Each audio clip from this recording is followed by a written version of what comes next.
श्रीमद् भागवत गीता सार। इस भागवत गीता में मानव के लिए अनमोल वचन है।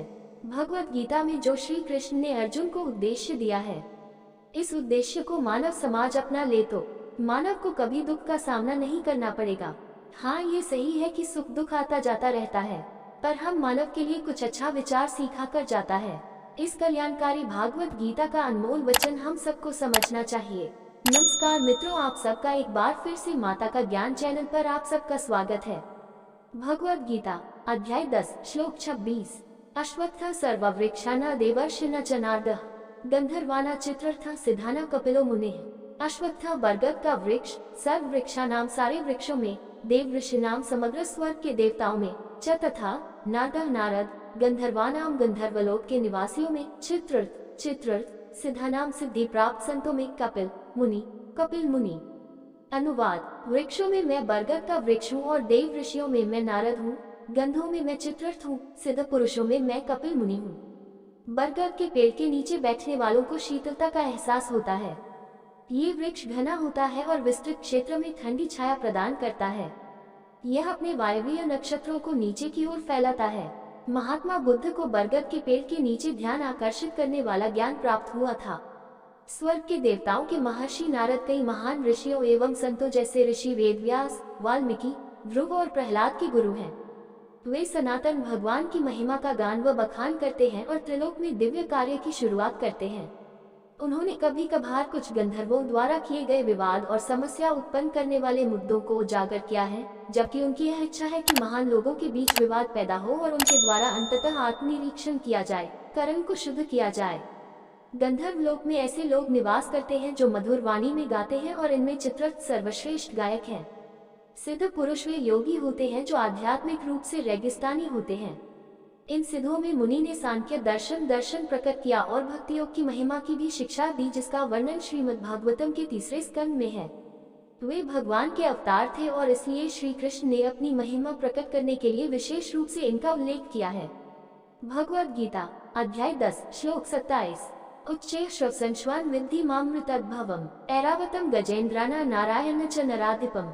उरः श्वसं श्रवा नाम का अश्वानाम अश्वों में, विद्धि जानो मैम मुझे, अमृत उद्भवम समुद्र मंथन से उत्पन्न अमृत, ऐरावतम ऐरावत, गजेन्द्र नाम गर्वित हाथों में, नारायणम मनुष्यों में, च तथा नरधिपम राजा। अनुवाद: अश्वों में मुझे उच्च श्रवा समझो जो अमृत के लिए समुद्र मंथ के समय प्रकट हुआ था। हाथियों में मुझे गौरवान्वित ऐरावत समझो और संदेश में मैं राजा हूँ। श्री कृष्ण अर्जुन को अपना गौरव प्रकट करने के लिए हर श्रेणी के अति प्रतिष्ठित कलाकार और भव्य माफिया का नाम ले रहे हैं। उच्च श्रवा अलौकिक राक्षसों वाला स्वर्ग लोक का राजा इंद्र का घोड़ा है। सफेद रंग का यह एकमात्र घोड़ा ब्रह्मांड में सबसे तेज गति से दौड़ने वाला है। समुद्र मंथन की लीला के दौरान ये देवता और देवता प्रकट हुए थे। इंद्र ऐरावत नाम के सफेद हाथी पर सवार है। इसे अर्धमातंग या बादलों का हाथी भी कहा जाता है। भगवद गीता अध्याय 10 श्लोक 28।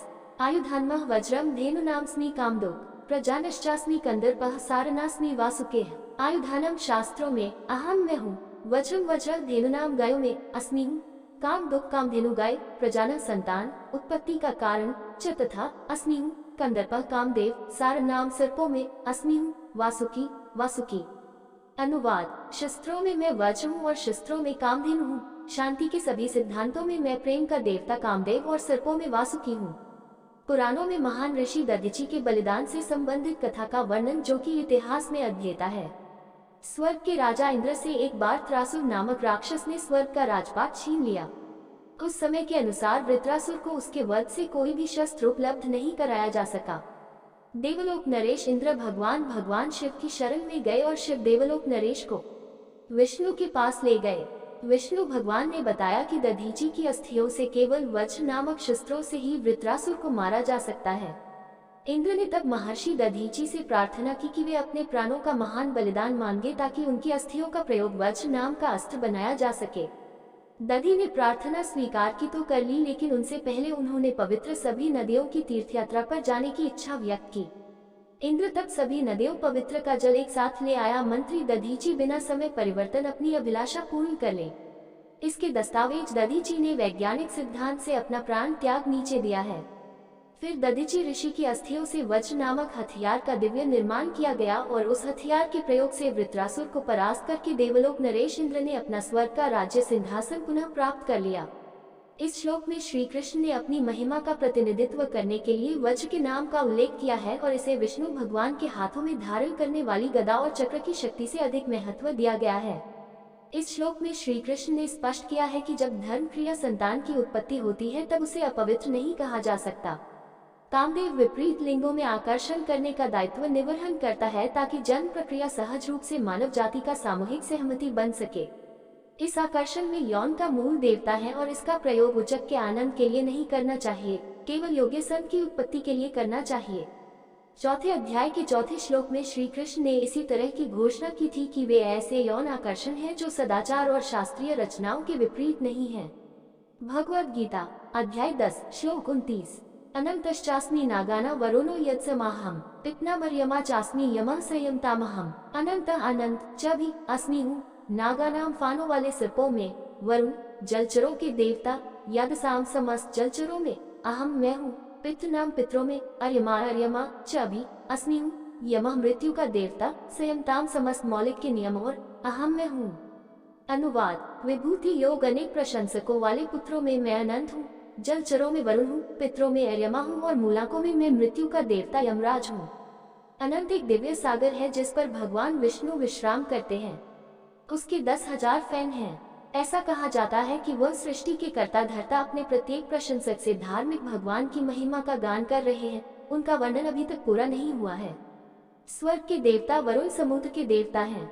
अर्यमा औदित का तीसरा बेटा है। पितरों के प्रमुख रूप में उनकी पूजा की जाती है। यमराज मृत्यु के देवता हैं। वह मृत्यु के बाद जीवात्मा के नश्वर शरीर को नष्ट कर देता है। वह ईश्वर की ओर से न्याय करता है और मनुष्य के इस जीवन के कर्मों के अनुसार उसे अगले जन्म में दंड या फल प्रदान करता है। वह अपने कर्तव्य पालन में किसी भी प्रकार की कोताही नहीं कर सकता जिससे वे जीवात्मा के लिए सुखद या कष्टदायक ही क्यों न हो। वह परम न्यायकर्ता के रूप में भगवान की महिमा का चित्रण करता है। भगवद गीता अध्याय 10 श्लोक 30 प्रहलादश्चास्मि दैत्यानां कालः कलयतामहं मृगाणां च मृगन्द्रोहं वन्तेश्च पक्षिणां प्रहलाद च भी अस्मि हूँ।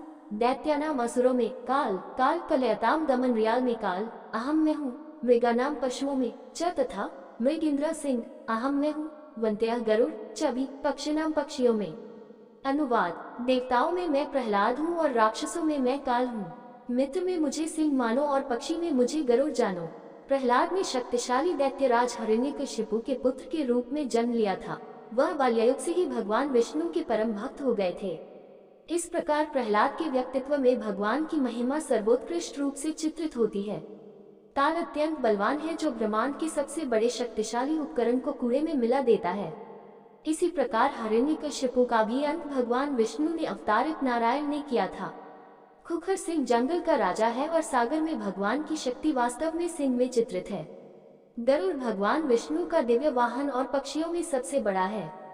दोस्तों ऐसे ही और कहानी सुनना या देखना चाहते हैं तो डिस्क्रिप्शन में लिंक मिल जाएगा, आप वहां जाकर देख सकते हैं। और आपसे निवेदन है कि यह वीडियो आपको अच्छा लगा हो तो लाइक शेयर सब्सक्राइब जरूर करें। धन्यवाद।